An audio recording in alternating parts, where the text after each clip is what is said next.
After 9 news देख रही हैं आप और मैं हूं आपके साथ प्रज्ञा सिंह। एक बार फिर से आप सभी का बहुत बहुत स्वागत है मेरे खास प्रोग्राम सत्ता से सवाल में। आज सवाल सत्ता से सिर्फ विपक्ष ही नहीं बल्कि आम जनता भी पूछ रही है कि जब वाकई में जनता के लिए काम करने की बारी आती है तो फिर क्यों सरकार, नेता, मंत्री अपनी जिम्मेदारियों से या तो भागने लगते हैं या फिर कुछ और दूसरा बड़ा ऐसा फैसला ले लिया जाता है जिसके चलते जो वाकई में मेन मुद्दा है उससे ध्यान भटकाया जा सके। आखिरकार क्यों जातीय जनगणना को लेकर केंद्र सरकार या फिर उनके मंत्री इस सवाल से भागते हुए नजर आ रहे हैं। सवाल लगातार ये उठ रहा है कि जिस तरीके से 2024 को लेकर के जो पूरा ये सियासी रण तैयार किया जा रहा है इसमें जातीय जनगणना का मुद्दा अचानक से इतना ज्यादा क्यों गरमा रहा है। आखिरकार क्यों इतनी जल्दबाजी में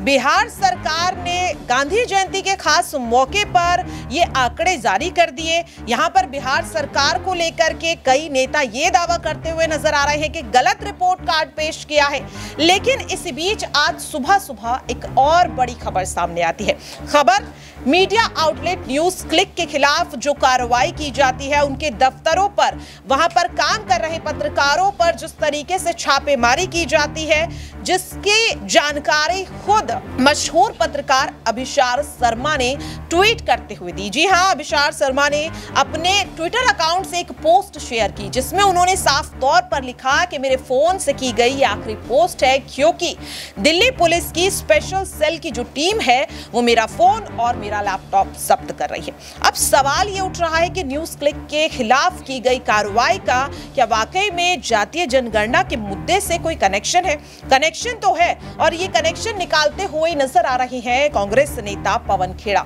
उनका साफ तौर पर कहना है कि जातीय जनगणना का मुद्दा विपक्ष उठा रहा है और एक बार फिर से केंद्र सरकार ने या भाजपाइयों ने अपना मास्टर स्ट्रोक खेल दिया।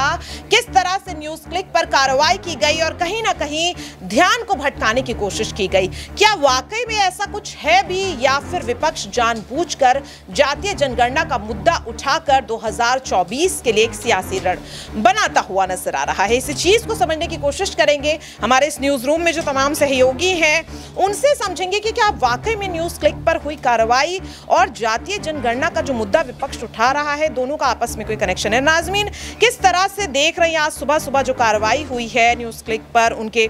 पत्रकारों पर खास नाराजगी भी वो दिखा रहे हैं, तो क्या लग रहा है दोनों में कोई कनेक्शन आपको नजर आ रहा है? देखिए, सबसे पहले ये देखिए कि जब जब यहाँ पर कुछ सच दिखाया जाता है तो उसे दबाने के लिए कुछ ना कुछ षड्यंत्र भारतीय जनता पार्टी की तरफ से किया जाता है। अब यहाँ पर अभिशार शर्मा जो बताते हुए नज़र आ रहे हैं, पहले वो किस चैनल पर काम करते थे और उसके बाद कैसे उन्होंने रिज़ाइन दिया वहाँ से और अपना चैनल उन्होंने बनाया और कैसे सच को दिखाते हुए नजर आए। तो यहाँ पर आप ये देखिए कि जो यहाँ पर भारतीय जनता पार्टी की हकीकत को दिखाएगा उसकी आवाज़ को दबाने के लिए यहाँ पर कार्यवाही कर दी जाती है। यहाँ पर इन पत्रकारों को नहीं छोड़ा जाता है, वहाँ पर विपक्षी पार्टियों को नहीं छोड़ा जाता है। तो आप मुद्दे देखिए, मुद्दे बड़े जाति जनगणना किस लिए है? क्योंकि यहाँ पर चुनाव भी नज़दीक है और ऐसे में जनगणना के आधार पर पता चलेगा कि आखिरकार आबादी कितनी है, कितने वर्ग के, कितने लोग कैसे रहते हैं। ऐसे में हर बार यहाँ पर भारतीय जनता पार्टी जनगणना नहीं करवाती है। आप महिला आरक्षण बिल पर देखिए, लोकसभा में पास करवा दिया, राज्यसभा में पास करवा दिया। जब जनगणना की बात आती है, लागू करने की बात आती है तो कहते हैं कि अभी टाइम है,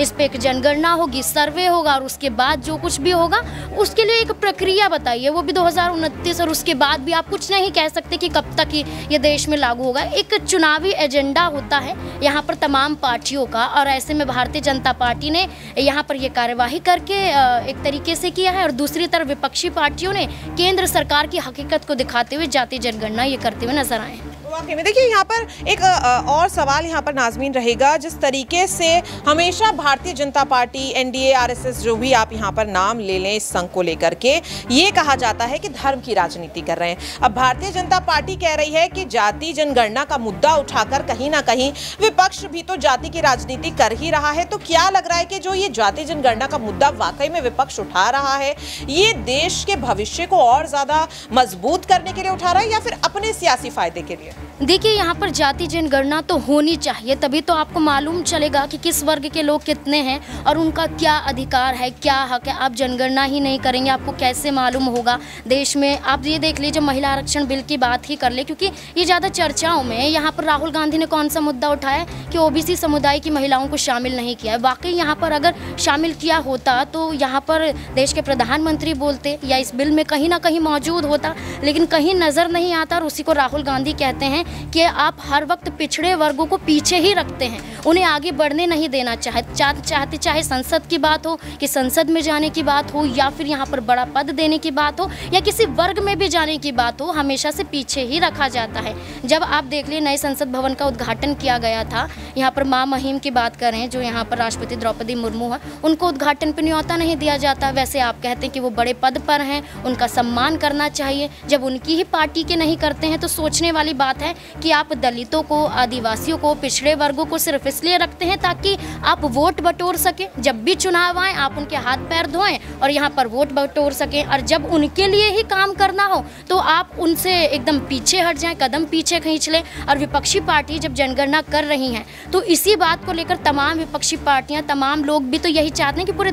देश भर में जनगणना होनी चाहिए ताकि पता चले हकीकत क्या है। वाकई में देखिए, कहीं ना कहीं मुद्दा काफ़ी बड़ा है, और अगर वाकई में कोई यहाँ पर गड़बड़ नहीं है, या फिर अगर वाकई में केंद्र सरकार को कोई इस बात से दिक्कत नहीं है, तो फिर उनके तमाम मंत्री क्यों कह रहे हैं कि विपक्ष जो है वो बेवजह का मुद्दा यहाँ पर लाने की कोशिश कर रहा है। यहाँ पर मेरे साथ मेरे सहयोगी अबरार हैं, इनसे भी समझेंगे। अबरार, देखिए, जिस तरीके से अगर मैं बात करूँ, नाज़मीन ने कहा कि जब तक जनगणना नहीं होगी पता कैसे चलेगा कि किसकी आबादी कितने प्रतिशत है, और फिर आखिरकार हक देने के वक्त कैसे फैसला लिया जाएगा कि किसको कितना हक दिया जाए। तो आपको क्या लग रहा है कि जातीय जनगणना का जो मुद्दा यहाँ पर विपक्ष उठा रहा है, अगर वाकई में जो आंकड़े हैं, हालांकि उनमें लग नहीं रहा, लेकिन अगर फिर भी विपक्ष की जीत होती है, अगर सरकार में वापसी होती है विपक्ष की, तो क्या लग रहा है जो यहाँ पर मांग इस वक्त राहुल गांधी करते हुए नजर आ रहे हैं, नीतीश कुमार करते हुए नजर आ रहे हैं, तमाम विपक्षी नेता करते हुए नजर आ रहे हैं, क्या वो पूरा करेंगे उन्हें?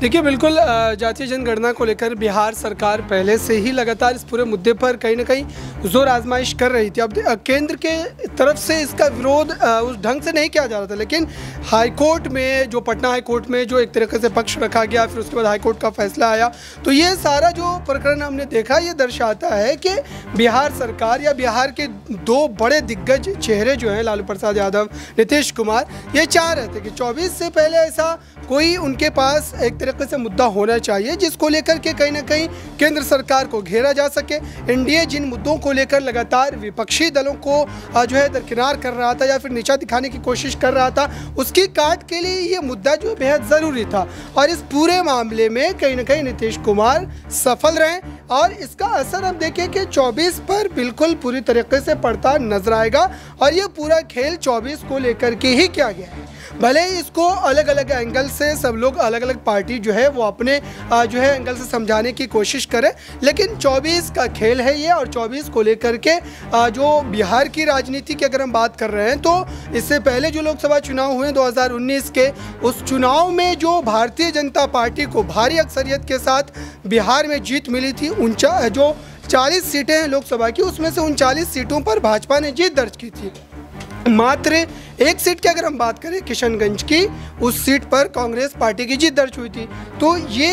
पूरा खेल जो है भारतीय जनता पार्टी के खिलाफ एक माहौल, या फिर आप कहें कि उन सीटों पर जहां पर भाजपा मजबूत है उसको कहीं ना कहीं कमज़ोर करने का एक प्रयास है, और अच्छा प्रयास है। क्योंकि अगर देखा जाए, नीतीश कुमार, लालू प्रसाद यादव एक साथ आए हैं, तो जाहिर सी बात है कि बिहार में इसका असर ज़रूर देखने को मिलेगा, जैसा कि हमने 2014 के बाद 2015 में देखा था। तो ये पूरा मामला दर्शा रहा है कि नीतीश लालू की जोड़ी इस बार भारतीय जनता पार्टी के लिए एक मुश्किलों का पहाड़ खड़ी कर रही है, और इससे पार पाना भारतीय जनता पार्टी के लिए इतना ज़्यादा आसान नहीं रहने वाला है। जबकि बिहार की 40 सीटों में से 39 सीटों पर 2019 के लोकसभा चुनाव में भाजपा को और एनडीए गठबंधन जो है उसको जीत मिली। अच्छा अपराध, देखिए यहाँ पर अगर मैं बात करूँ जातीय जनगणना जिस तरीके से आज बिहार में की गई है, और जाहिर सी बात है उम्मीद भी की जा रही है कि धीरे धीरे पूरे देश में भी होगी, लेकिन सवाल ये उठ रहा है जिस तरीके से अभी आपने खुद ही कहा कि 40 में से लगभग 39 सीटें जो है वो बीजेपी को मिली थी, लेकिन ये जातीय जनगणना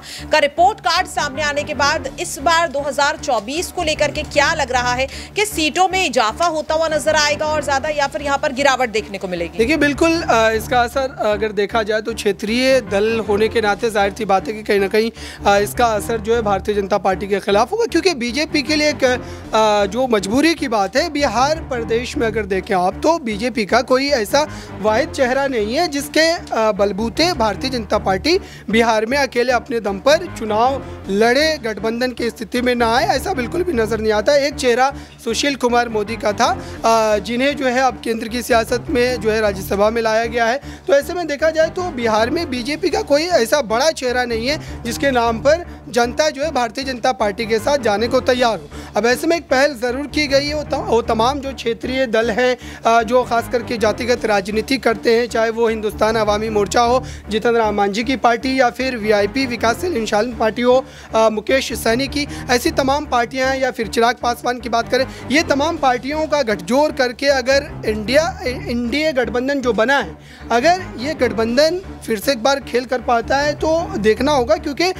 इन पार्टियों के पास भी कोई उस तरीके से जनाधार जो है वो नज़र नहीं आता, क्योंकि जीतन राम मांझी पहले भाजपा के साथ रह चुके, चुनाव लड़ चुके हैं, फिर वो जो है महागठबंधन का हिस्सा बन गए, सत्ता का हिस्सा बन गए, तो ये उनका आना जाना लगा रहता है। तो इन सब नेताओं पर या फिर इनकी सीटों पर भरोसा नहीं किया जा सकता। कुल मिलाकर के भारतीय जनता पार्टी को अपने दम पर 2024 का चुनाव जो है वो बिहार में लड़ना पड़ेगा, और जो सीटें आएंगी वो उनके बलबूते ही आएंगी, क्योंकि जो 2-3 छोटी पार्टियां हैं उनके पास मात्र 3-4 सीटें ही आ पाती है। तो ये जो है इस वक्त अगर देखा जाए तो कहीं ना कहीं पलड़ा जो है वो महागठबंधन की ओर जो है वो इस जाति जनगणना के नतीजों के आने के बाद ऐसा लगता है कि उस तरफ जाता हुआ नजर आ रहा है। वाकई में देखिए कहीं ना कहीं जिस तरीके से अगर हम बात करें,